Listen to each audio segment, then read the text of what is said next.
I survived the bombing of Pearl Harbor, 1941. Chapter 1, December 7th, 1941, 8:05 a.m., Pearl City, Hawaii. America was under attack. Hundreds of bomber planes were swarming over Pearl Harbor, Hawaii. They swooped down, machine guns roaring. Bombs and torpedoes rained down. Explosions ripped through the blue Hawaiian sky. Kaboom! Kaboom! Kaboom! America's mightiest warships were in flames. A curtain of smoke, black and bloody red, surrounded the harbor. 11-year-old Danny Crane had moved to Hawaii just weeks before. Ma had brought Danny to Hawaii to get him out of trouble, away from the crime and the rats and the dirty, dangerous streets of New York City. But he'd never felt more terrified than he did right now, alone and running for his life.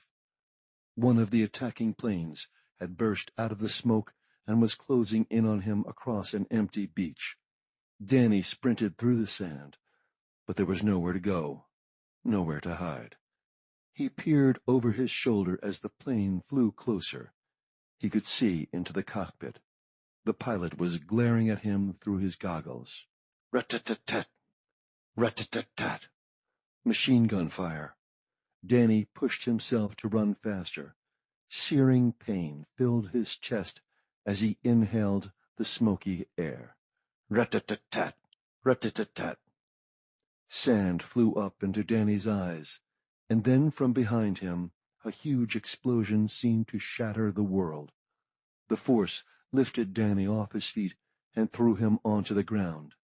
And then Danny couldn't hear anything at all. Chapter 2, one day earlier, December 6th, 1941, Pearl City, Hawaii. Danny stood with his mother at the kitchen window of their tiny house. Ma put her arm around Danny. "Just look at that view," she said. "Can you believe we live here? I think it's the most beautiful place on earth." Ma was right. It looked like a postcard out there, with the palm trees swaying in the breeze, the bushes covered with pink and white flowers, and the ocean a sparkling silver strip in the distance. Danny couldn't stand looking at it. All he wanted was to be back in New York City, looking out his old apartment window, at the jumble of dirty buildings, the smoke thick in the air, the garbage in the streets, and his best friend, Finn, waving to him from down in the alley below. Ma thought that coming here to Hawaii would give Danny a fresh start. She wanted to get him away from danger and trouble, away from Earl Gaskey and his gang.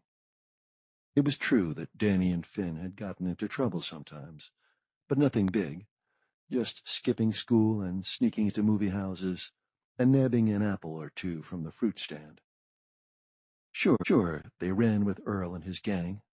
Some folks in the neighborhood said Earl was a vicious criminal, that he'd break your legs if you looked at him wrong. But others said he and his guys protected the streets and took care of old ladies. He had always been good to Danny and Finn. He paid them $1 a day to run errands. He even taught them how to drive one of his cars. Sometimes it was scary, being on the streets so much, just Danny and Finn, but no matter what they were up to, they always looked out for each other, because who else was going to look after them? Danny's father had been gone since before Danny was born. Ma did her best, but how could she watch over Danny when she was working all the time? She was so tired when she got home from her nursing shifts at the hospital.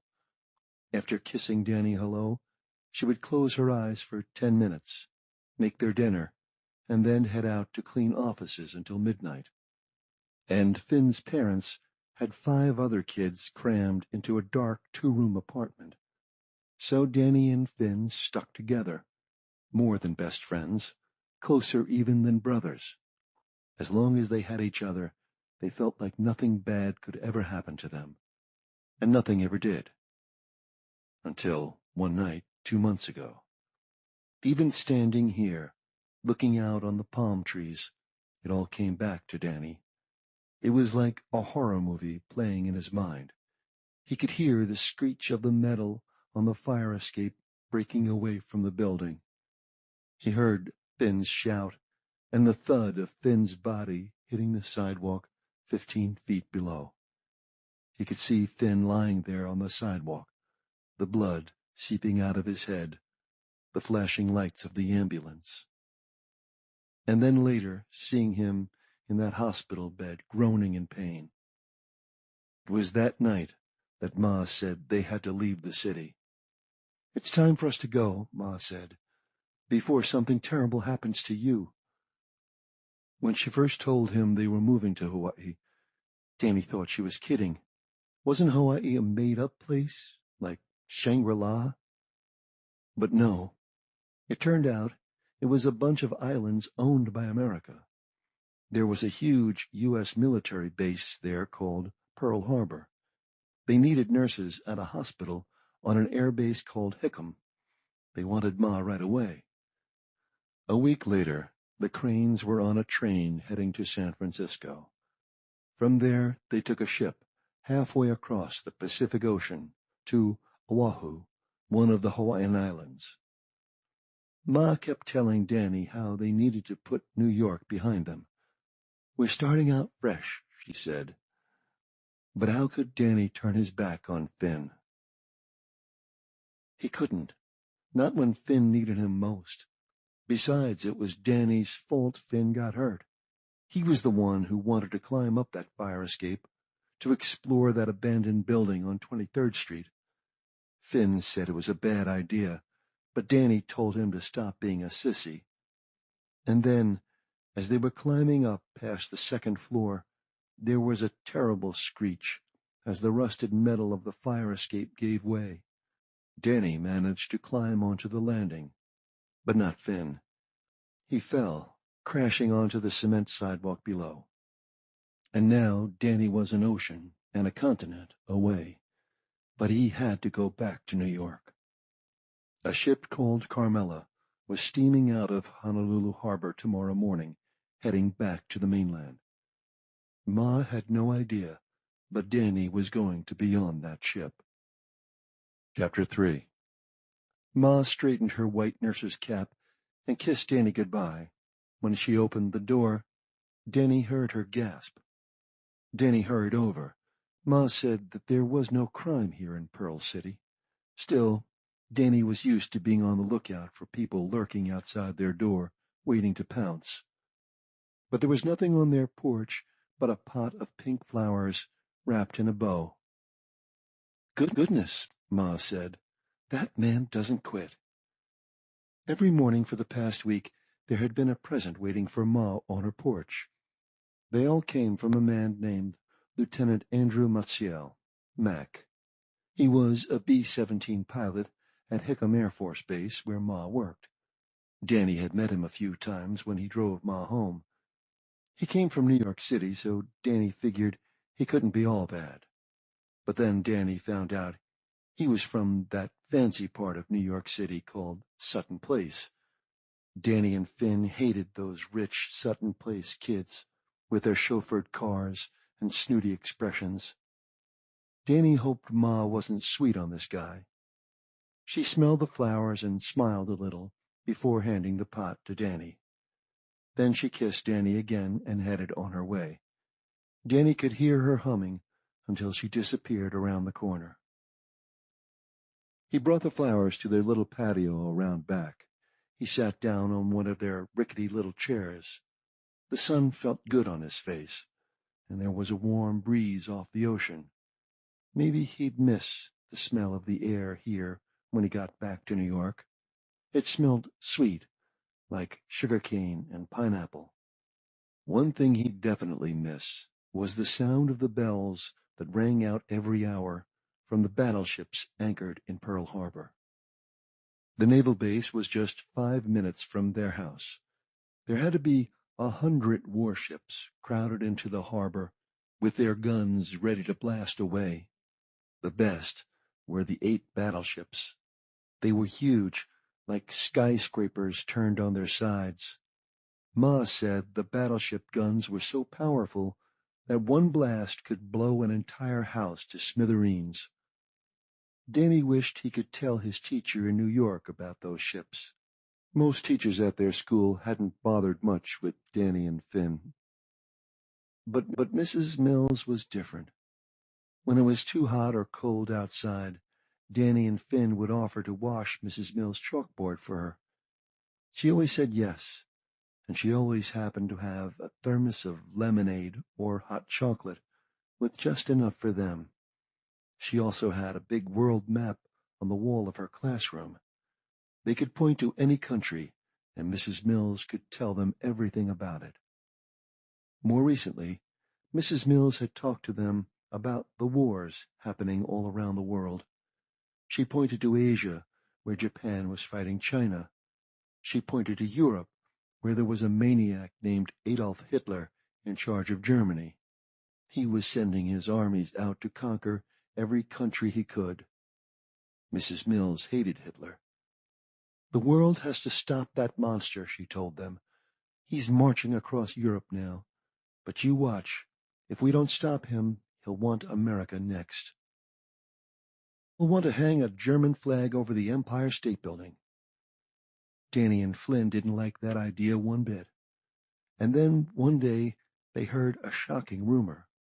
One of Earl's guys said that German U-boat submarines were sneaking around the waters just off Coney Island in Brooklyn. That did it. Danny and Finn skipped school and hopped the subway down to Brooklyn. They sat there all day, freezing on Coney Island beach, watching out for U-boats. They had no idea what a U-boat would look like, but that didn't matter. Finn brought his baseball bat. If a German soldier had tried to step onto the sand, Finn was ready to clobber him. They didn't spot a U-boat, but the day wasn't a total waste. When Mrs. Mills heard that they'd skipped school to protect America, she gave them both an automatic 100% on their spelling tests. Finn grinned so big you could see the gold tooth from when he broke up a fight between two of his little brothers. Thinking about his good times with Finn gave Danny a strange feeling. Of course, Danny never cried. He was no sissy. And he'd learned a trick when he was younger.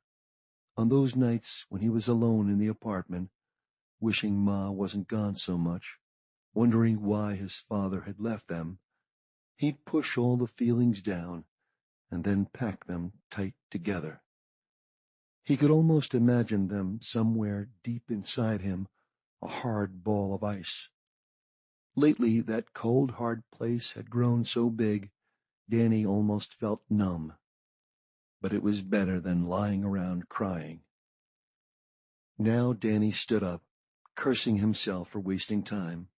He had to pack, write his note to Ma, get himself ready for the long journey back to New York City, to Finn.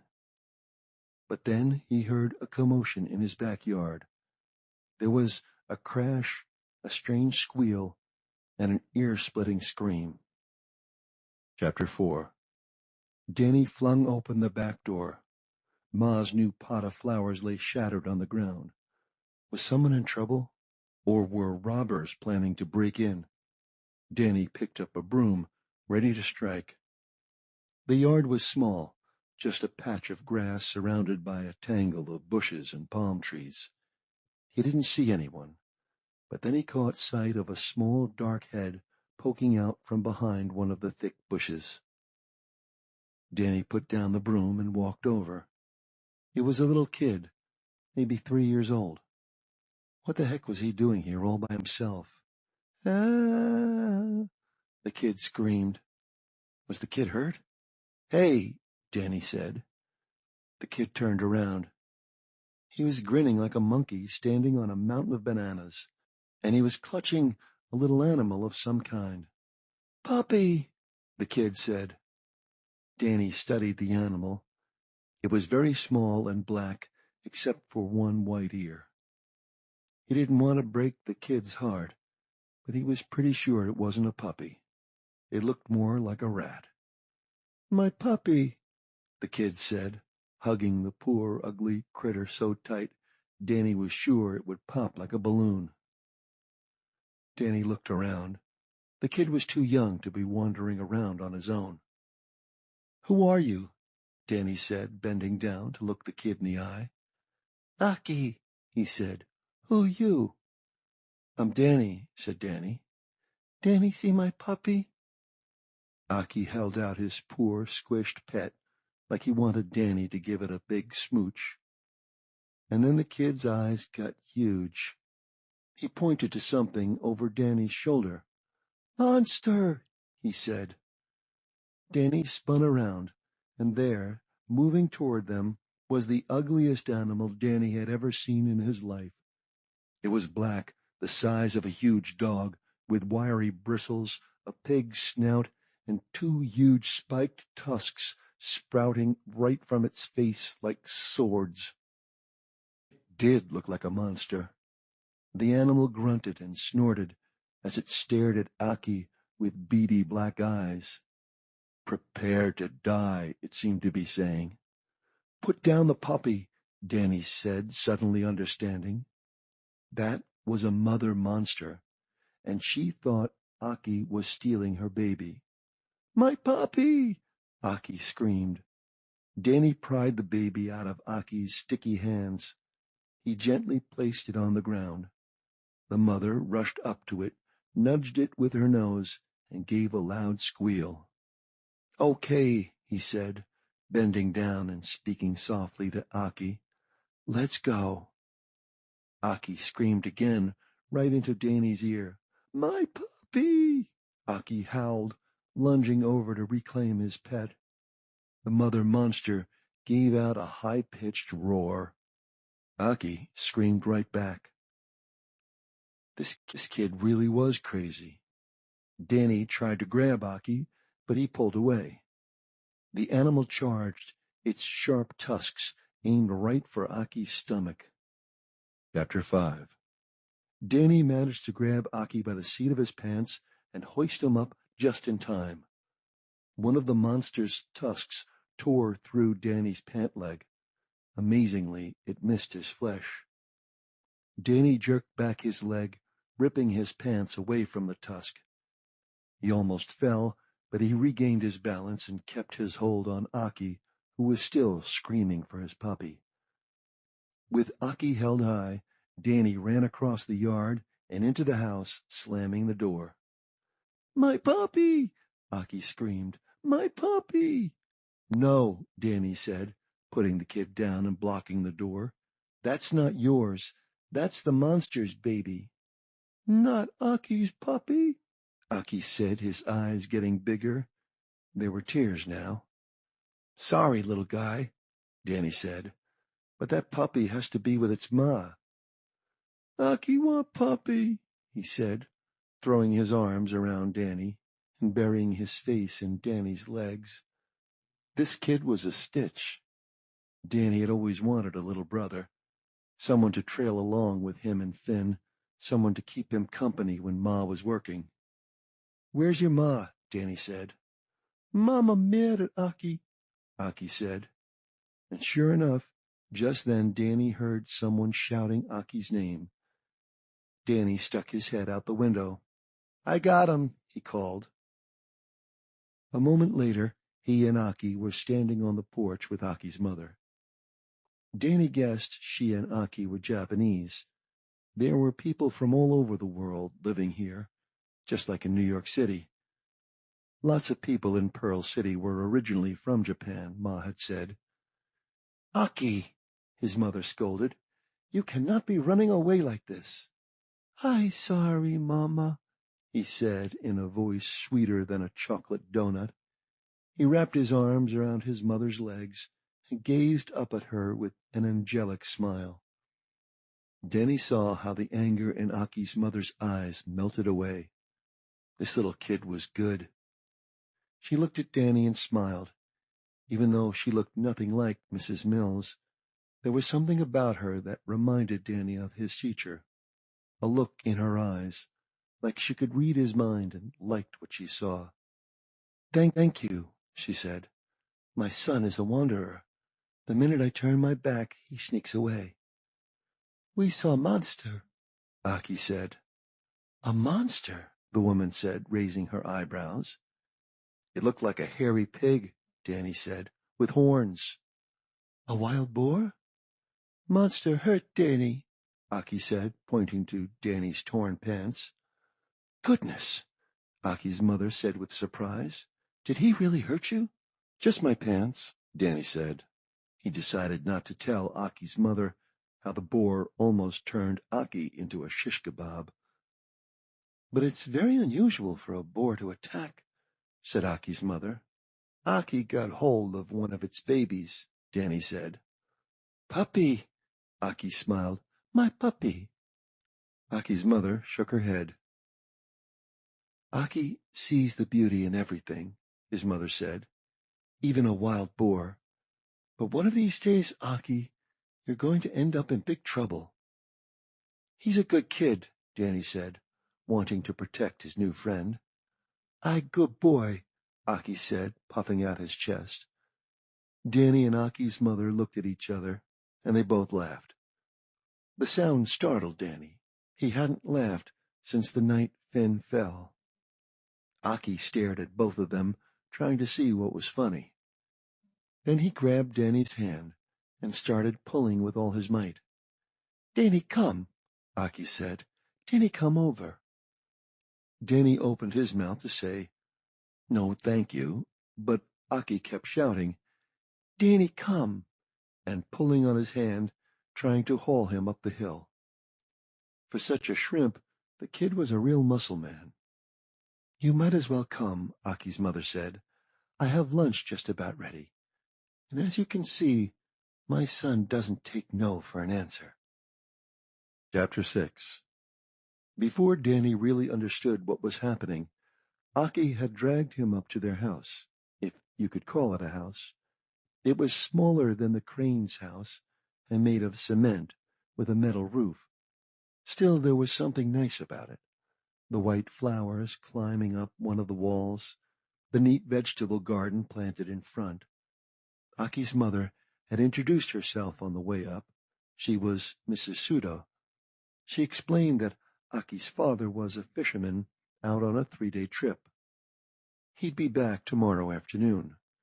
Mrs. Sudo had Danny sit down at a little wooden table in front of the house.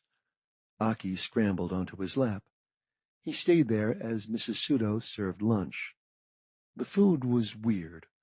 Bowls of rice with fish in a salty sauce, but not so bad, especially the bright orange fruit for dessert. It tasted sweet as a lollipop. After they ate, Aki curled up on Danny's lap. Danny thought he would fall asleep, tuckered out by all of the excitement. But then a formation of bomber planes flew over them. There were always military planes crisscrossing the skies above Pearl Harbor. There were Army and Navy airfields all around the harbor, not only Hickam, where Ma worked. Aki leaped up. "B-18!" he shrieked. A minute later, 3 more planes appeared. "A-20!" he shouted. And finally, "Danny! B-17! Flying Fortress! B-17! Aki's favorite plane!" "Aki knows all the planes," Mrs. Sudo said, putting another plate of orange fruit in front of Danny. "Aki, why don't you show Danny your book?" Aki hopped off Danny's lap and shot into the house. He reappeared a minute later and handed Danny a worn sketchbook. He grinned proudly as Danny opened it. Danny stared at the pages, each one filled with perfect drawings of bomber planes and warships. "You drew these?" Danny said in amazement. "My papa," Aki said. "My husband drew those," Mrs. Sudo explained. "When he's home, he takes Aki down to the docks. They'll sit there for hours." "He's really good," Danny said. "He's an artist." Danny could hear the pride in Mrs. Sudo's voice. "Fishing is just his job." B-17 bomber, Flying Fortress, belly bowl turret, P-26, mostly training, A-20 Havoc, P-40, B-18 bomber. Wish I could draw, Danny said. Actually, he already could draw, a little bit. Mrs. Mills got him a sketchbook and told him to practice, but he never made much progress.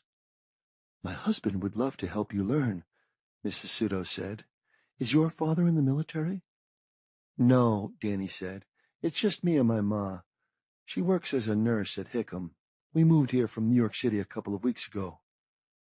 Your mother's very brave to come all this way to start a new life. Danny had never really thought of it that way. Ma had looked so scared after Finn fell. But he guessed it was brave to leave the city she'd lived in her whole life, to travel halfway around the world. She's lucky to have a boy like you, Mrs. Pseudo said. The words hung in the air a minute. A boy like you. And then they seemed to slap Danny in the face. Tears came into Danny's eyes, but he had no idea why. Somehow, being here with Aki and Mrs. Pseudo, some of that ice inside him had melted. He had to get out of here. He stood up so quickly that he dropped Aki's book onto the floor. Thank you for lunch, he said, picking up the sketch pad and handing it to Aki. But, I have to go. Danny, Aki shouted, stay. You're welcome to stay the afternoon, Mrs. Pseudo said, until your mother returns from work. I'm sorry, Danny said. I'm sorry, but I have to leave. And without even a wave goodbye, he ran down the hill and into his house. Chapter 7.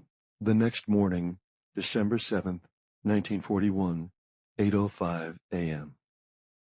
Danny lay in his bed, listening to the morning birds sing outside his window. The Carmela was leaving in 2 hours. He was all ready for the trip. He had packed a small bag. He had written a note to leave for Ma. And he had the entire plan laid out in his head.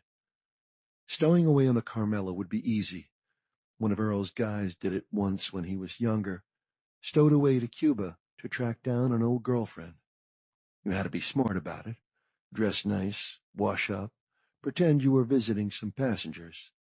Then, when the bell rang for all the visitors to leave, you had to find a good hiding place, like a storage closet or a lifeboat, if you could sneak in without someone seeing you.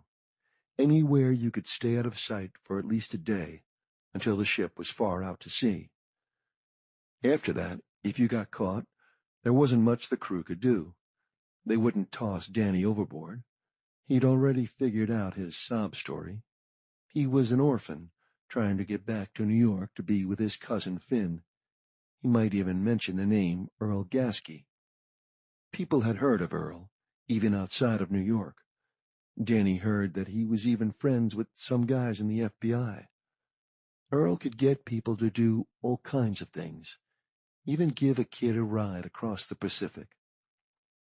The trip would get trickier when the boat docked in San Francisco. Danny would have to slip away before the police got there. He'd have to get himself to the freight train yards. Riding freight cars wasn't so easy. Danny had heard bad stories about the yard bulls, the guards who searched the sidings for train jumpers. They'd beat you up and then toss you through the doorway of the police station. But none of this scared Danny. So what was he doing still in bed? He should have gone to the Honolulu port right after Ma left for work at 7 o'clock. But he couldn't bring himself to leave. All night he'd been hearing Mrs. Pseudo's voice in his head. Your mother is lucky to have a boy like you. A boy like Danny. What kind of boy was he? A boy who didn't turn his back on his best friend. But did that mean he was a boy who would leave his ma? All these weeks, he'd been thinking about doing what was right for Finn. But now he couldn't stop thinking about Ma. What would she do when she discovered that Danny was gone? He couldn't even imagine it, how frantic she'd be. All night he'd been tossing in his bed, feeling torn in two. He was lying there, his thoughts seesawing back and forth, when a familiar voice rang out. Danny! Danny, come! Aki was outside again. Now his plans would really be messed up. Danny climbed out of bed. He quickly dressed and went to the door. Aki was standing there by himself. "Aki," he said, "what are you doing here?" The kid wasn't wearing his crazy monkey grin. His face looked dead serious. He pointed up to the sky and said in a soft and scared voice, "Airplanes." Chapter 8. "Come on," Danny said, picking Aki up. "We need to get you back home. Your mama will be very worried." "Airplanes," Aki said, looking into the sky. "Aki, you have to go home. Come on, you have to—" Aki put his hands on Danny's mouth, silencing him. "Shh," he said. "Airplanes." Danny almost pulled Aki's sticky hand off his face, but then he heard a sound he'd never heard before. A buzzing sound, like there was a giant swarm of bees closing in. Danny followed Aki's pointed finger, and then he saw it in the distance, what looked to be an enormous flock of gray birds flying toward Pearl Harbor. As the gray spots grew larger, Danny could see that Aki was right.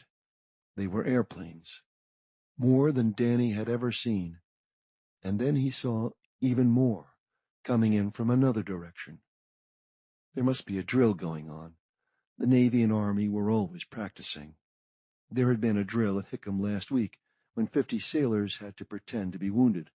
Ma came home exhausted and covered in fake blood. Whatever game these planes were playing, Danny didn't have time to watch them. Not if he planned to catch the Carmela. He'd already wasted too much time belly-aching in bed. "Come on," Danny said, holding out his hand. If he hurried, he'd get Aki home and then be able to hitchhike to Honolulu. He could still make it to the port in time.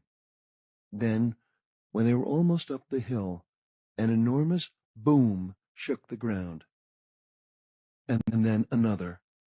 Danny stopped short. "Fire!" Aki shouted. Flames were rising from one of the battleships. What kind of drill was this? Had a pilot crashed or dropped a bomb by mistake? Danny stopped moving. Aki wrapped his arms around Danny's neck. Danny could feel the little boy's heart beating like tiny running footsteps. Together they stared at the scene over the harbor. The planes were flying so low they seemed to skim the tops of the taller ships. Kaboom! Another explosion rang out. Sirens began to howl. Boom, boom, boom, boom. The sky was filling with black smoke. "My ships," Aki whispered. A feeling of dread came up through Danny, a black and swirling feeling, like on that night with Finn, when he'd first heard the metal of the fire escape start to give way. He knew something horrible was happening, something beyond his worst nightmares. He gripped Aki tighter. "Aki," Danny said, "are those B-17s?" Aki shook his head. "Are they B-18s?" Again Aki shook his head. "A-20s?" "Not Aki's planes." And that's when Danny knew. It was Hitler. Germany was attacking, just like Mrs. Mills had said it would. More explosions rang out. The air filled up with a horrible smell. A voice rang out. "Aki!" Mrs. Pseudo came running down the hill. "Thank goodness!" she cried, grabbing Aki and hugging him. The Germans are attacking us," Danny said. Mrs. Pseudo turned to Danny. She had tears in her eyes. "No, Danny," she said. "Those are not Germany's planes." "Who else could it be?" Danny said. "Who else was crazy enough to bomb Pearl Harbor?" "Those are Japanese planes," Mrs. Pseudo said. Japan? What had America done to Japan? Why would they want to destroy all of those ships? There were no answers, just more explosions, more of that black, bloody-looking smoke. Aki was crying. "Come," Mrs. Pseudo said, grabbing Danny's hand. "I know somewhere we can go, in case—" Danny knew what she wasn't saying. In case the planes started bombing their houses, too. They hurried up and around the back of the Pseudo's little house. Danny helped Mrs. Pseudo open the wooden door that led to her root cellar, not much more than a hole in the dirt. Mrs. Pseudo went down the narrow wooden stairs first, and Danny handed Aki to her. "Come, Danny," Mrs. Pseudo said. But Danny was staring out over the smoke and flames. Somewhere in the middle of all that was Hickam, and somewhere at Hickam was Ma. "I need to find my mother," he said. "No, your mother would want you here. Please stay. She would want you to be safe." Danny knew that was true, but he ran away anyway, down the hill, toward the fires, toward Ma. Chapter 9. As Danny hurried past his house, he barely recognized his new neighborhood. Cars sped by. People were running through the streets, shouting. A truck rumbled past with a man hanging out the passenger window. He was yelling through a bullhorn. "All military personnel, report to your posts. We are under attack. We are under attack. This is not a drill. America is under attack by Japan." Military men were rushing out of their front doors, buttoning their uniform shirts as they ran, calling out goodbyes to their wives and children. "Take the kids up to the cane fields," one yelled. "Hide if you have to. I'll find you when this is over." Some of the ladies stood in the doorways and cried. Danny ran across the street to the beach. Through a curtain of smoke across the harbor, Danny could see the planes pummeling the battleships, flying low, firing their guns, and then circling back for another attack. The noise pounded in Danny's ears. Boom, boom, boom, boom, rat-tat-tat-tat, keep-pow. Where was Ma? Was she safe in the hospital, or were the Japanese trying to blow that up too? How would he get to her? Tears came into Danny's eyes. And then suddenly something appeared through the smoke. One of the planes had peeled away and was heading his way. Danny expected it to loop around and head back to the harbor, but it was coming toward the beach, straight for Danny. Danny stood there, frozen by fear. He watched as the plane got closer and closer until he could see the pilot. The man looked very young. He had a white rag tied around his head. He wore goggles. His plane had big red circles on both sides. Danny remembered Mrs. Mill's classroom. She had pictures of all the flags of the world lined up. Japan's was a white flag with a red ball in the middle. The red ball was supposed to be the rising sun, Mrs. Mills said. But now all Danny could think of was a ball of fire. There was a terrible roaring sound. Rat-a-tat, rat-a-tat. Sand flew up all around Danny. Machine gun fire. Why was the pilot shooting at Danny? Danny ran across the sand, but there was nowhere to hide. The roar of the plane got louder as Danny ran. Rat-a-tat-tat, rat-a-tat-tat. Behind him there was an explosion so enormous that the ground beneath Danny seemed to rise up. His head smashed against the sand, and then he couldn't see anything at all. Chapter 10, 8:45 a.m. Danny wasn't dead. His head felt like it had been split in two. His hands and knees throbbed. His mind swirled. His mouth was filled with sand and blood. He'd bitten his tongue. His ears were ringing. But he was all in one piece. He had no idea how much time had passed since that plane appeared. The plane was gone now. The attack seemed to be over. As his mind cleared, he managed to sit up. Over the harbor, one of the battleships was a ball of fire. That was the huge explosion. An entire battleship had been blown apart. That's what had knocked him down. Danny finally struggled to his feet and staggered across the beach toward the road. He saw a car parked at the edge of the beach, the front end partially hidden in a prickly bush. It was covered with bullet holes. The back window was shattered. He didn't see anyone. Probably the driver had run away. Danny wondered if the guy would mind if he borrowed it.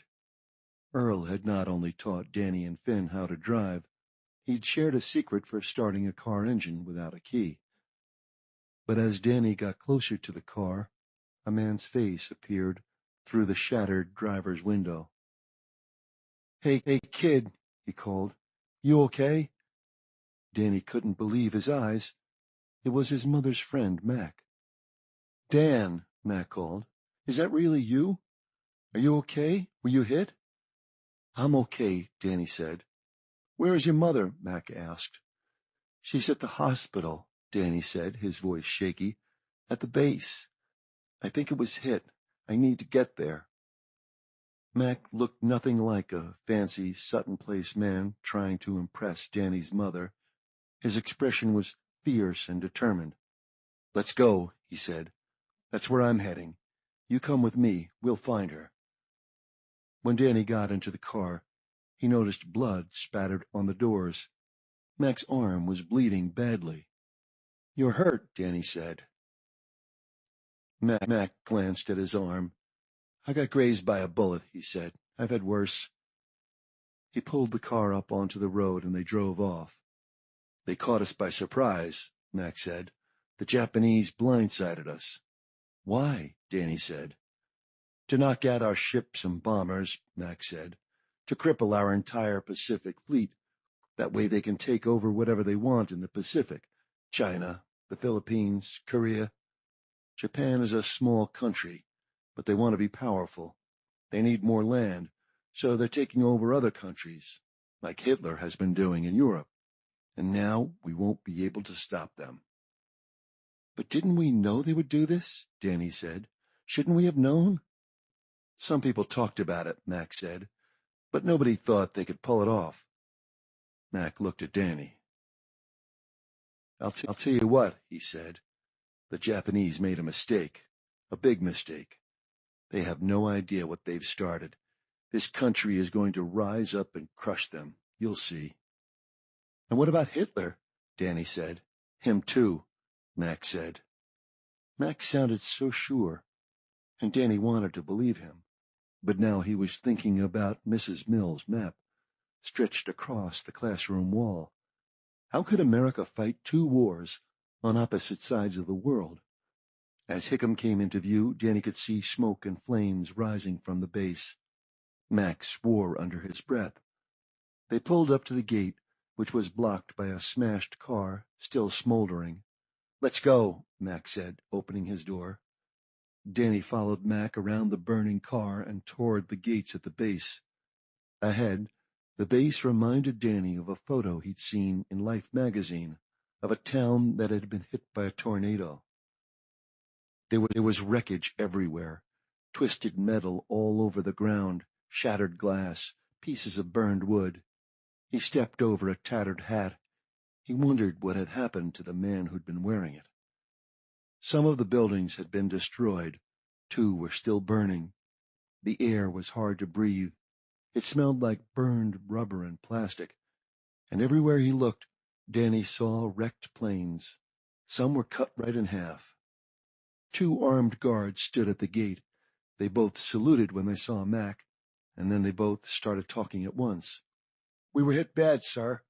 We lost about 12 men, sir. About 100 are wounded. They destroyed the barracks and the mess hall. 2 hangars are gone. We lost a lot of planes, sir. They torched them right on the runways. Mac listened closely to the rush of information. Finally, he held up his hand to quiet the men. Did we get any planes into the sky? Mac asked. No, sir. Hospital okay? Mac said, reading Danny's mind. Hospital's fine, sir. No hits. They're treating the wounded. Danny closed his eyes with relief, and then he heard a ferocious roar. Another wave of Japanese bomber planes roared out of the sky, whistling through the smoke right over their heads. Bombs started pouring down. Chapter 11. In an instant, a bomb exploded on the runway. A man disappeared in a blaze of flames and black smoke. Danny and Mac and both guards hit the ground hard. Mac came over and shielded Danny's head and shoulders with his body.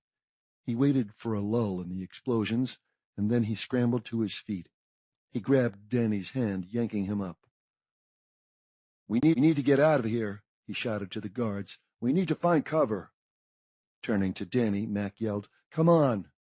Mac held Danny's hand tight as they ran. Keep your head down. But where could they go? Bombs were exploding all around them. Boom! A truck exploded. Boom! 3 men fell to the ground. A plane flew in low. Boom, boom, boom, boom, boom. A spray of bullets ripped apart a car. Soldiers were crouched behind bushes and under cars. Some had small handguns and were firing uselessly into the sky. One soldier threw rocks. Danny couldn't believe it. Did they really think that would stop the planes? But he understood, too. There was nothing they could do. Mac dragged Danny behind what was left of a huge airplane hangar. Through the enormous holes in the walls, Danny saw U.S. bomber planes, shattered and burning. In the lawn behind the hangars, bombs had blown craters into the grass. Mac pushed Danny into one and then jumped in after him. Get down, Mac said. Danny curled up against the dirt wall, and Mac crouched next to him, shielding Danny with his body. Men shouted all around them. He's hit! Watch out! We need help! They're coming in low! Danny pressed his head against the side of the hole. Mac held him tight. It will be over soon, Mac said. But the planes kept coming.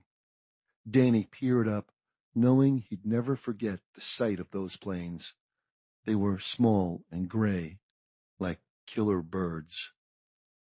A whistling sound cut through the air, and then, kaboom! Dirt, rocks, and metal rained down on them. Something sharp stabbed Danny in the calf. He reached around and pulled out a small piece of metal, tossing it behind him. Danny closed his eyes tight, praying for the attack to stop. Suddenly he thought of Finn. He could almost feel that Finn was with him there, telling him to be brave. The feeling was so powerful, it filled Danny's entire body. And finally the thundering stopped. The attack was over. The roar of the planes was replaced by the shouts of men. Danny turned, and Mac fell back, his eyes dazed. I'm hit, he rasped. My back. I think it's bad. Danny looked at Mac's back. His stomach heaved as he saw a jagged wound. And more blood than he had ever seen. Mac wouldn't last long bleeding like this. A blond soldier appeared above the crater. His glasses were cracked, and he had a gash on his face. Everyone all right here? He asked. He's bleeding bad, sir, Danny said. The soldier shouted for help, and within seconds he and another man were helping Danny lift Mac from the crater. Mac winced in pain as they pulled him onto the grass and laid him on his side. The soldier pressed against the wound with his bare hand, trying to slow the bleeding. Hang on, sir, the blond soldier said. Help is on the way. But Danny didn't see any help. Are there ambulances? Mac asked. All the ambulances are out, sir. Mac nodded grimly. His jaw was clenched, and his face was very pale. What about the car? Danny asked, pointing to a red Studebaker parked next to the hangar. That belongs to our colonel, the soldier said. Danny leaped up and rushed to the car. Wait, the soldier shouted, but Danny ignored him. The car had been spared any hits. It barely even had a scratch. Danny lifted the hood and studied the engine. He easily found the 2 ignition wires Earl had showed him. You never know when you need to get somewhere quick, Earl had said with a smile. As usual, Earl had been right. Danny carefully touched the wires together. The engine sputtered to life. Danny flung open the door and jumped inside.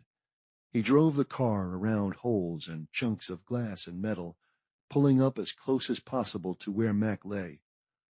The blond soldier looked worried, but Mac managed to smile. "Good work, kid," he said. "I won't ask where you learned how to do that, but I'm darn glad you did." Danny and the soldier helped Mac into the car. "Go," the blond soldier said. "The hospital is a half-mile down on the right." Wait, Mac said. "There are other guys who need help. We're not leaving until this car's full." 5 minutes later, there were 2 more wounded men in the car. One man had so much blood on his face that Danny couldn't tell what he looked like. The other was holding on to his leg like it might fall off. Danny drove as fast as he could to the hospital. The road was cratered and filled with burned wreckage. Once he had to get out and drag a huge piece of a plane out of the road, but finally he made it. When they got to the hospital entrance, Danny blared the horn, signaling for help. While they waited for help, Danny turned and looked at Mac. Mac's eyes were fluttering. Danny wasn't sure what to do, and then he reached over and grabbed Mac's hand. "Mac," he said. What? Mac rasped. He could only think of one thing to say. "I'll make my ma have dinner with you," Danny said, "when you get better." Danny saw a flicker of a smile cross Mac's face. Outside the car, 2 orderlies rushed out with the stretcher. Behind them were 2 nurses. One of them was Ma. Chapter 12. The next 24 hours rushed by in a blur of sirens and blood and moaning, shouting men. But Danny barely had time to think about any of it. He was too busy. After that first moment when he and Ma saw each other, Ma hugged Danny so tight she almost cracked his ribs, and he hugged her back even tighter.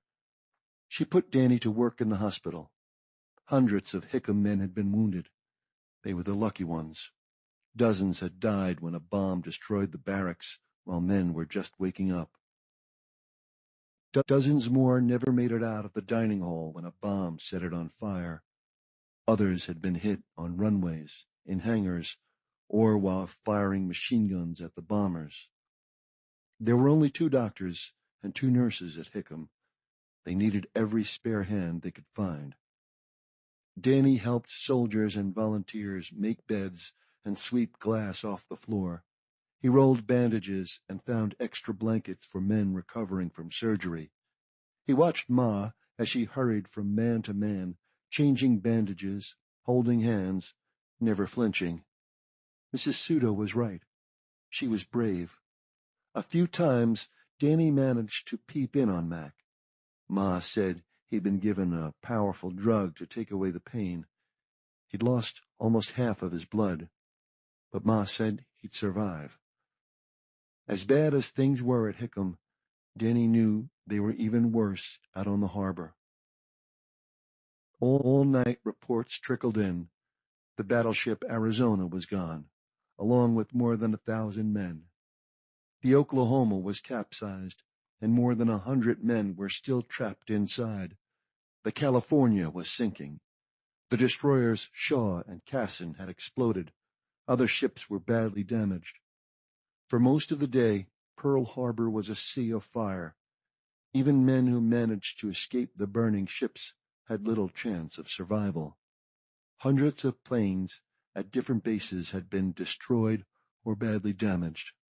Hospitals all over Oahu were overflowing with wounded men.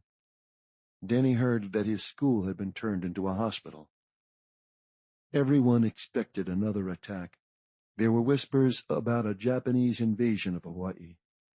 Danny tried not to think about this, about how easy it would be for the Japanese to take over the island with so many ships and planes wrecked. The hours ticked by with no more Japanese planes. But America was now at war.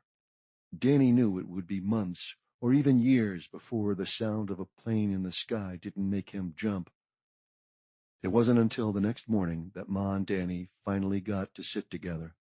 Ma slumped in her chair, more tired than Danny had ever seen her. Her white uniform was spattered with blood, but she listened closely as Danny told her the story of how he had been with Aki when he saw the first planes. Ma told him about the terrifying first minutes when the bombs started dropping on Hickam. "We'll remember this moment for the rest of our lives," Ma said. Then she let out a strange sigh. "To think I got you out of New York because I wanted you in a safe place." She shook her head, and Danny could see she was fighting back tears. "I'm glad we're here." The words came out before Danny realized what he was saying, and Ma liked hearing them. She smiled a little. Just then one of the doctors peeked his head in and said he needed Ma for surgery. "See you soon," she said to Danny as she headed out the door. "Don't go away, okay?" She was joking, Danny knew, because where could he go from here? But he thought with shame of his plans to leave on the Carmela. Would he really have gone? If those planes hadn't attacked today, would Danny be on that ship? He couldn't say. It seemed impossible that only 24 hours had passed since he first saw those planes, because everything seemed completely different now. Not just the harbor, now in ruins, not just America, now at war, but Danny, too. Maybe yesterday morning he had been the kind of boy who would leave his ma. He would never know for sure. But he knew this. He wasn't that kind of boy anymore. Chapter 13, December 9th, 1941, 9 a.m. It was 2 long days before Ma and Danny left Hickam. The first thing Danny did was change his clothes. The next thing he did was sprint up to the pseudo's house. Aki ran to him. Danny had brought him a present. One of the airmen had given Danny his wings. Danny clipped the gold pin onto Aki's shirt. "Mama!" Aki shrieked. "Look!" Mrs. Pseudo stepped away from her clothesline. She smiled at Danny and hugged him. But Danny noticed her red and swollen eyes. A feeling of dread came over Danny. He saw no sign of Mr. Pseudo. Mrs. Pseudo had Danny sit down at the little table where they'd had lunch just a few days ago. She sent Aki into the house to get his toy trains. And she told Danny what had happened. Somehow, Mr. Pseudo had made it home from fishing the night after the attack, but the next day the police had come to the house. They were searching the houses of all Japanese people in Hawaii. Mrs. Pseudo looked down. "They are looking for spies." "Spies?" Danny asked. "They said that local Japanese here had helped with the attack. They asked if they could search our home, and of course we said yes, because there is nothing here we have to hide." Mrs. Pseudo pushed her lips together and took a ragged breath. "But they did find something. Something they said proved that Aki's father was helping the Japanese. The sketchbook, with all of his drawings of ships and planes. They took it, and then they took my husband to jail." Danny tried to understand what Mrs. Pseudo was saying. "What's wrong with drawing the ships and planes?" Danny said. "They said he had given the information to the Japanese about what ships were in the harbor and what kind of planes we had. They said he helped them plan the attack." "But didn't you tell them that's not true?" "Of course we did, Danny. My husband has lived in Hawaii his whole life. He loves America. This attack enraged him. That night he came home from fishing, he said he wanted to join the Navy, the U.S. Navy, and fight the people who did this to our beautiful Hawaii." "Did you tell them that?"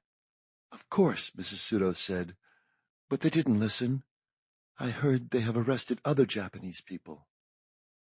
There is a rumor that they are going to put all Japanese people in America in jail." Danny couldn't believe that was true. Mrs. Mills always said America was the land of the free. Just then, Aki came running out with his toy train. "Danny, play," he said. Mrs. Pseudo patted Danny's hand and got up to finish the laundry. Probably the best thing he could do for Mrs. Pseudo was to keep Aki busy. And so he brought Aki back to his house, and they spent the afternoon playing. All that afternoon, Danny thought about Mr. Pseudo. Was there any way he could help? Nothing came to him. Until later that night, when he was lying in bed, Danny realized that there was one person who might be able to do something. And then the next morning, he went to the post office and sent a telegram to Earl Gaskey. There was no way of knowing whether Earl had anything to do with Mr. Pseudo's release from jail a week later. But Danny knew that Mr. Pseudo was back because he heard a shriek from the hill. "Papa!" An hour later, Aki had dragged Mr. Pseudo down to meet Danny. Of course, Danny didn't mention to Mr. Pseudo that he'd asked a gangster to help free him from prison. Who knew if the telegram had ever reached Earl? And if it had, who knew if Earl had even cared? But right now, there wasn't much Danny could believe in, so he decided to believe in Earl. Chapter 14, December 25th, 1941, 7:30 a.m. On Christmas morning, Danny was awakened by a strange noise. He sat up in bed, wide awake, wondering if he needed to wake up Ma, if they had to rush to the air raid shelter down the road. There had been drills all week. Everyone knew where they were supposed to go if the Japanese attacked. Danny peeked around the blackout curtains on his window. Every house had to have these curtains. It had to be pitch dark at night so that the Japanese wouldn't see any targets from the sky. Danny hated being inside the sealed-up house. It made him think of being in a coffin, buried alive. It scared Danny. Pretty much everything scared Danny. You'd have to be crazy not to be scared, with what was happening in the world, with America at war with both Japan and Germany now. More troops were arriving every day at Pearl Harbor. Soon they'd all be sent to fight the Japanese in the Pacific, even Mac, who was almost well enough to start running bombing missions in his B-17. Danny knew Mac was sad to be leaving. He and Ma were good friends now. Danny never did have to make Ma go out to dinner with him. She asked him herself. Danny was scared for Ma when she went to take care of the men at Hickam. He was scared for Mr. Pseudo that he might get arrested again. He was scared that something bad could happen to Aki. But Danny decided being scared was better than being numb. If he were numb, he wouldn't be able to feel happy. And there were times when he caught himself smiling, like when Mac came for dinner, or when Mr. Pseudo was teaching him to draw, or when Aki rushed by with his crazy monkey smile, with no idea that so many bad things were happening. And of course, there was Finn. Finn was better now. Danny found out because Ma had been allowed to use the phone at the hospital to call Mrs. Mills. Ma wanted her to spread the word in the neighborhood that she and Danny were safe. Mrs. Mills told her that Earl and all of his guys had enlisted in the army. And the most important news, Finn was out of the hospital, and he was staying with Mrs. Mills. Danny liked the sound of that. He was writing Finn a long letter about what had happened to him during the attack. Ma said that all letters from Hawaii would be censored. Soldiers would read his letter and cross out any information that could help the enemy. Danny didn't mind. He'd even asked Mr. Pseudo to draw a picture of Aki for him to send. Mr. Pseudo said that instead he would help Danny draw the picture. It was almost done. It wasn't good, but it didn't stink too bad. Danny put his head back down on the pillow. At least the morning birds had come back. He liked to listen to them sing. But then there was that strange sound again, the sound that had woken him up. It sounded like a baby whimpering. Was Aki out there? He hadn't wandered since his father came home, but Danny wanted to make sure. He threw on some clothes and went outside to the yard. He followed the sound to one of the prickly bushes. It wasn't Aki. There, shaking like a leaf, was that baby wild boar with the one white ear. Danny looked around. Its mother monster was nowhere to be seen. The baby was alone. Danny picked it up. The baby had changed in the past 3 weeks, like everything else. Danny held it up and looked the little guy in the eye. He looked scared and tough, and like he'd be happy to have someone keep an eye on him. Danny wasn't sure if it was possible to keep a wild boar as a pet. In fact, he was pretty sure it was a very bad idea. But at that moment, Danny decided not to think about it or anything else as he headed up the hill to the pseudo's house with the baby resting happily in his arms. All he was thinking about was how Aki would smile when he saw his Christmas present.